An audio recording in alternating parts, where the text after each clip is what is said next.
सात पाताल और 21 नरकों का वर्णन। नारद जी कहते हैं, अर्जुन, भूमि की ऊंचाई 70,000 योजन है। इसके भीतर 7 पाताल हैं जो एक दूसरे से 10-10 हजार योजन की दूरी पर हैं। उनके नाम इस प्रकार हैं: अतल, वितल, नितल, रसातल, तलातल, सुतल तथा पाताल। कुरुनंदन, वहां की भूमियां सुंदर महलों से सुशोभित हैं। वे क्रमशः कृष्ण, शुक्ल, अरुण, पीत, कंकरीली, पथरीली तथा स्वर्णमयी हैं। उन पातालों में दानव, दैत्य और नाग सैकड़ों संघ बनाकर रहते हैं। वहां पर न गर्मी है, न सर्दी है, न वर्षा है, न कोई कष्ट।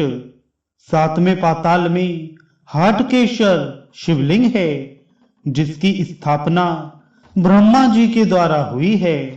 वहां अनेकानेक नागराज उस शिवलिंग की आराधना करते हैं। पाताल के नीचे बहुत अधिक जल है और उसके नीचे नरकों की स्थिति बताई गई है, जिनमें पापी जीव गिराए जाते हैं। महामते, उनका वर्णन सुनो। यूं तो नरकों की संख्या 55 करोड़ है, किंतु उनमें रौरव से लेकर श्वभोजन तक 21 प्रधान हैं।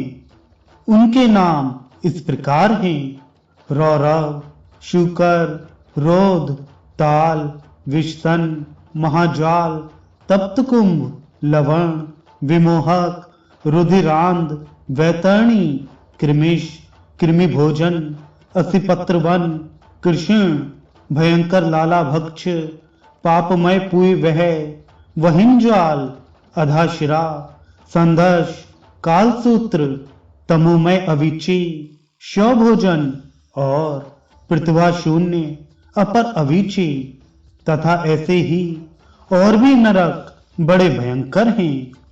झूठी गवाही देने वाला मनुष्य रौरव नरक में पड़ता है।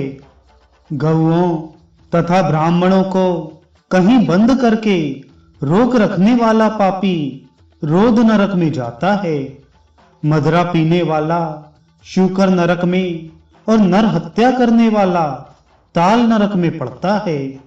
गुरु पत्नी के साथ व्यभिचार करने वाला पुरुष तप्त कुंभ नामक नरक में गिराया जाता है तथा जो अपने भक्त की हत्या करता है उसे तप्त लोह नरक में तपाया जाता है।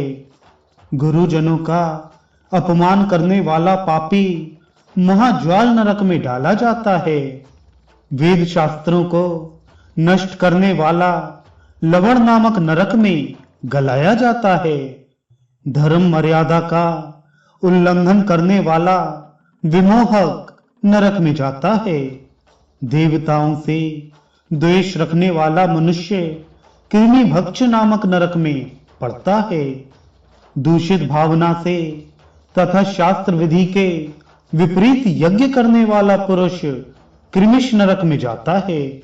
जो देवताओं और पितरों का भाग उन्हें अर्पण किए बिना ही अथवा उन्हें अर्पण करने से पहले ही भोजन कर लेता है, वह लाला भक्ष नामक नरक में यमदूतों द्वारा गिराया जाता है। सब जीवों से व्यर्थ वैर रखने वाला तथा छल पूर्वक अस्त्र शस्त्रों का निर्माण करने वाला विषसन नरक में गिराया जाता है। असत प्रतिग्रह ग्रहण करने वाला अधोमुख नरक में और अकेले ही मिष्ठान भोजन करने वाला पूरी वह नरक में पड़ता है। मुर्गा, कुत्ता, बिल्ली तथा पक्षियों को जीविका के लिए पालने वाला मनुष्य भी पूरे वह नरक में ही पड़ता है। जो दूसरों के घर, खेत, घास और अनाज आदि में आग लगाता है, वह रुधिरांध नरक में डाला जाता है।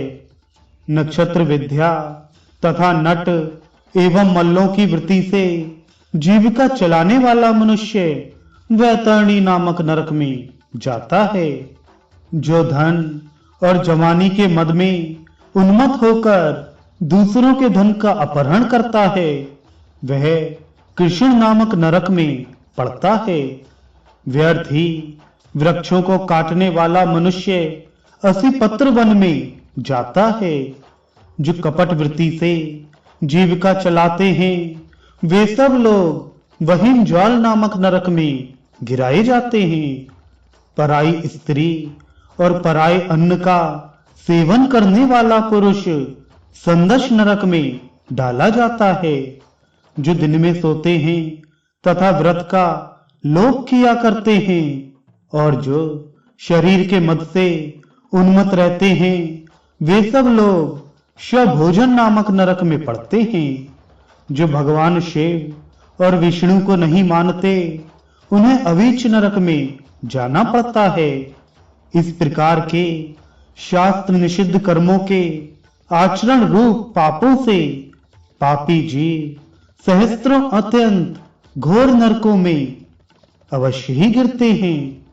अतः जो मनुष्य इन नरकों से छुटकारा पाना चाहता हो, उसे वैदिक मार्ग का अवलंबन करके भगवान विष्णु और शिव दोनों की आराधना करनी चाहिए। नरकों के निम्न भाग में कालाग्नि की स्थिति है। कालाग्नि के नीचे मंडूक और मंडूक के नीचे अनंत हैं, जिनके मस्तक के अग्रभाग में यह संपूर्ण जगत सरसों की भांति प्रतीत होता है। इस प्रकार अनंत प्रभाव के कारण वे इस मानव जगत में अनंत कहलाते हैं।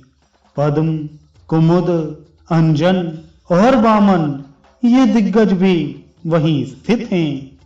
इनके निम्न भाग में अंडकटहा है, जहां एक वीरा नाम वाली देवी विराजमान है।